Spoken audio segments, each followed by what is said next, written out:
Good afternoon, guys. Welcome back to Arsenal Alex. Today I'm going to be talking about yesterday's game, 8th position finish, my top three players of the season, and my top three worst players of the season. Stay tuned to the end for it all. So let's first of all go through yesterday's game. I'm not going to do a players rankings because for me it was a completely meaningless game. You could see in the second half that Arsenal players didn't want to get injured, and they were just playing, trying to keep within themselves. So for the FA Cup final, none of them gets injured. I think it sums up our season. I think the first half we were brilliant going forward, and then the same old frailties came back. David Luiz being David Luiz, and he just proved yesterday why I don't want to ever see him in the club again, but I've got no choice in the matter because he's signed up for a new deal which Arteta sanctioned. So guys, get ready for that. David Luiz will be giving us more nervy moments, heart racings like this, because both goals were his fault.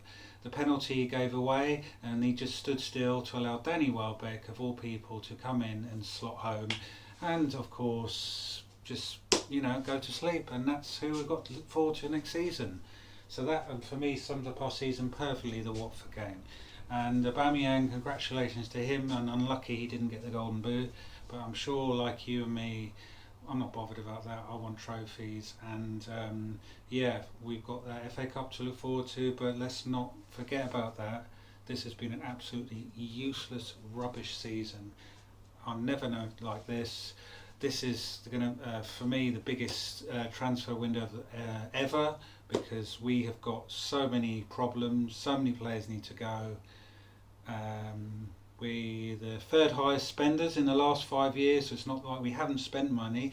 The problem is we've spent money on rubbish. So now we're going to say that Kroenke doesn't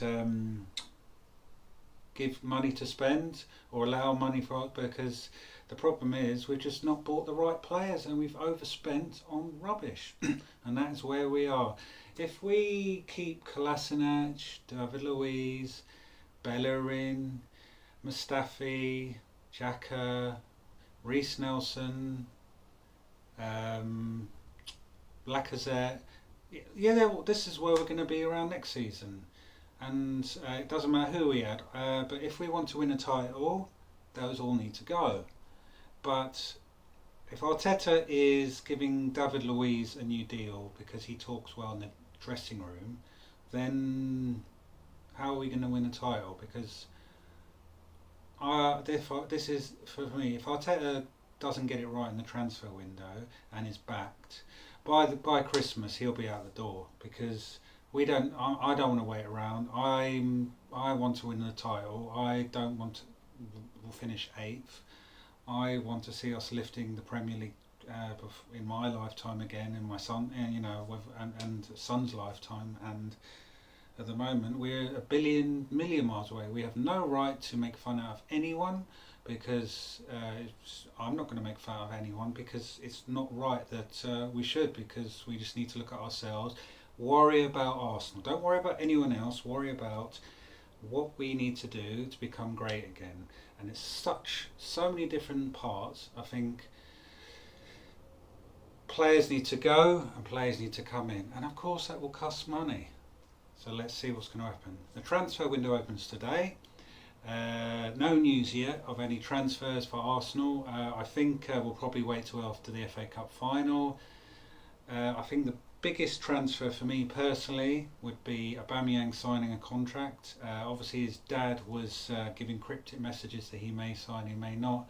But until he's signed it, we've seen it on Arsenal.com, it's all rumours. And I'm Aubameyang is waiting until hopefully we win the FA Cup final. But enough of that. Let's talk also about my top 3 best players of the season. This was easy because, in my opinion, there's probably only been 3 or 4 who could hold their hand up and go, yeah, I've had a really good season. And it's going to be, this might be contentious, but it's going to be 2 goalkeepers in there, because I know he hasn't played the whole season, but for me, 3rd position is Emile Martinez, because I'm really impressed. Emile Martinez, 3rd place for 3rd best player for Arsenal this season. He's come in and he's been absolutely brilliant. He's out of all. I don't think any of the goals he's conceded, I would say, were his fault.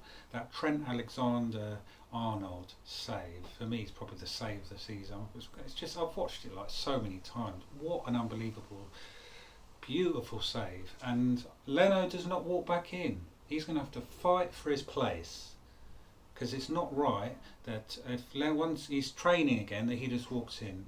Martinez has to start in the final. And second, I'm going to go Leno, because he's been absolutely fantastic, and without him we'd probably be getting in a relegation fight. And Burn Leno for me our second best player of the season, and of course the best player, you know it's Pierre-Emerick Aubameyang, my absolute favourite player since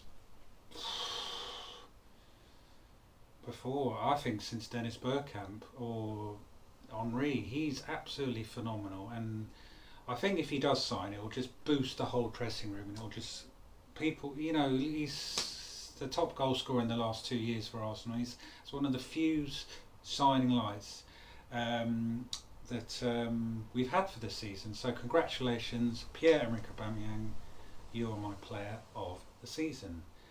So let's do my 3 worst players of the season. Now, there's so many that have just been absolute rubbish that it was a hard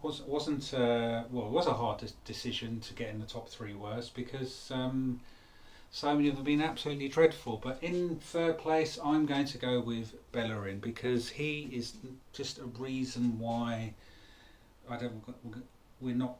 If we persist with Bellerin, we won't get any higher. When he plays, Pepe doesn't play well. When he plays, we are exposed. When he plays, he gives away chances. He doesn't cross the ball well. He's had one good game all season against Chelsea, and he's more interested in the environment and his fashion. So why doesn't he go and do that if that's his passion? So third play, worst player of the season for me, Hector Bellerin. Second place, I am going to go David Luiz, because he has given away 5. I don't care he had that great performance. 5 penalties. Let that sink in a record. We bought him for stability and experience, and all the man has done has cost us points, games so many times this season. And he's seeing him next season, just is going to. Why would he change? He's 33? Why is he suddenly next season going to be absolutely brilliant when he's coming to the end of his career? So second worst player of the season for me is David Luiz. The worst player for me, now this is where I was going to place him. Now I was going to put Ozil, but he has barely played. So if we're to do worst player of just his stats and everything, would be Ozil, because he has not played, literally, made 18 appearances, I believe, all season. I'm going to give it to Kolasinac, because the guy, that mistake against Tottenham is just a reason enough to get worst player of the season. The reason I'm also giving it to him, because I don't remember a single time this season where I thought, you know what, Kolasinac was, he was all right. So the best thing he's done all season is protect his mate Ozil from those people with knives. So if he wants to do security or look after people, he's your man. But playing football, he isn't. And that was another Wenger masterclass, getting him in. And he's still here, and he needs to go. I will do another video about that, about who should stay or should go. But I'm going to wait till after the FA Cup final. Let me know if you agree with your top 3 best players and top 3 worst, and I would love to hear your opinion. I'm looking forward to Saturday. I will do a preview for that, and any Arsenal transfer news I will bring it to you, but I can't wait for Saturday. We need something to look forward to. For some reason I'm confident, I don't know why, but I'll speak about that later. Have a wonderful Monday afternoon.